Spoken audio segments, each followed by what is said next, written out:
అందరికీ నమస్కారం. నా పేరు కావేటి రాజగోపాల్. నేను పెద్దపల్లి జిల్లా రెడ్ క్రాస్ చైర్మన్ను.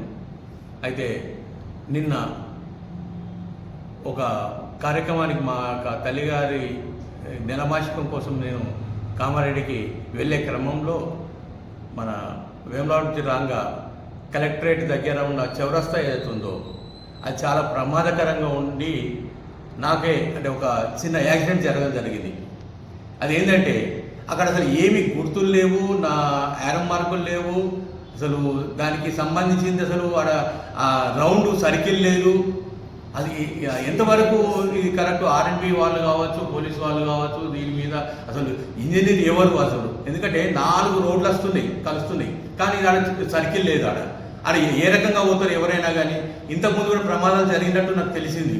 కాకపోతే ఏంటంటే నిన్న నాకు జరిగింది, మాకు ప్రాణాపాయం నుంచి తప్పించుకున్నాం మేము కావచ్చు, ఎదుటి వాళ్ళు వచ్చిన వాళ్ళు కూడా ప్రాణాపాయం తప్పించుకున్నారు కనుక ఏం కాలేదు. కాకపోతే రేపు ప్రాణాలు పోతే పరిస్థితి ఏంది ఎవరైనా మనం ఆలోచించాలని. ఎందుకంటే ఇన్ని రోజులైంది కూడా అది చేసి దాదాపు 6 నెలలు అవుతుంది అనుకుంటా రోడ్డు చేసి.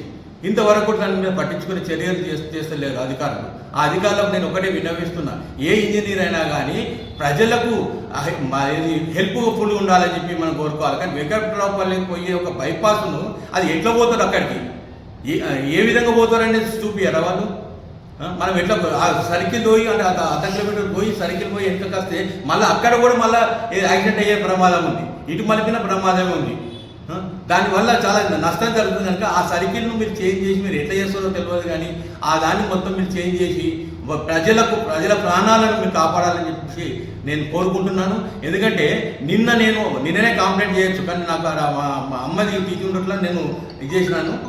దయచేసి ఇది ఒక పోలీసు వాళ్ళు కావచ్చు, నా ఆర్ఎండ్బి వాళ్ళు కావచ్చు, అధికారులు మొత్తం ఈ యొక్క మీ ఒక నిర్లక్ష్యం, ఇన్ని రోజులు నిర్లక్ష్యంగా ఉన్నారు. ఎన్ని ప్రాణాలు పోతే మీరు దాన్ని చేస్తారు.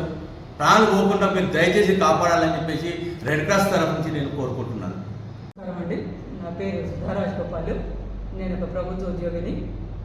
పోతే నిన్న మాకు జరిగిన రోడ్ యాక్సిడెంట్ని దృష్టిలో పెట్టుకొని సరే ఈరోజు ఏమీ జరగకపోవచ్చు కానీ భవిష్యత్తులో ఇలాంటివి మళ్ళీ జరగకుండా జాగ్రత్తలు వహించాలనేది విన్నవించుకుంటున్నాము.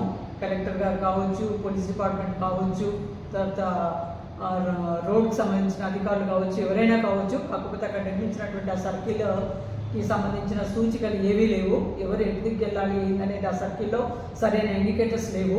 దయచేసి దీన్ని మీరు దృష్టిలో పెట్టుకొని అతి త్వరగా మీరు స్పందించేసి దానికి ఒక సొల్యూషన్ చూపించాలని నేను కోరుకుంటున్నాను.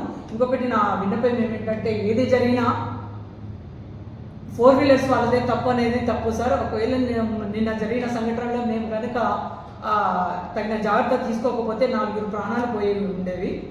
2 వీలర్స్ వాళ్ళైనా 4 వీలర్స్ వాళ్ళైనా ఎవరైనా కూడా కావాలని యాక్సిడెంట్కి గురవ్వరు. కాకపోతే ఇలాంటి తప్పిదాలన్నీ కూడా మీరు దయచేసి ప్రభుత్వం వాళ్ళు గా ఏ జరిగినా వాళ్ళదే వీళ్ళదని చెప్పేసి అనుకొని కాంప్రమైజ్ అయినరా, కంప్లైంట్ ఇచ్చిండ్రా, ఏదో పరిహారం కోరుకుంటున్నారా, ఇవి వద్దు సార్. పరిహారం కాదు, ముఖ్యంగా అక్కడ ప్రాణాలు సేవ్ చేయాలనేది నా విన్నపము. దయచేసి దీన్ని తొందరగా స్పందించండి.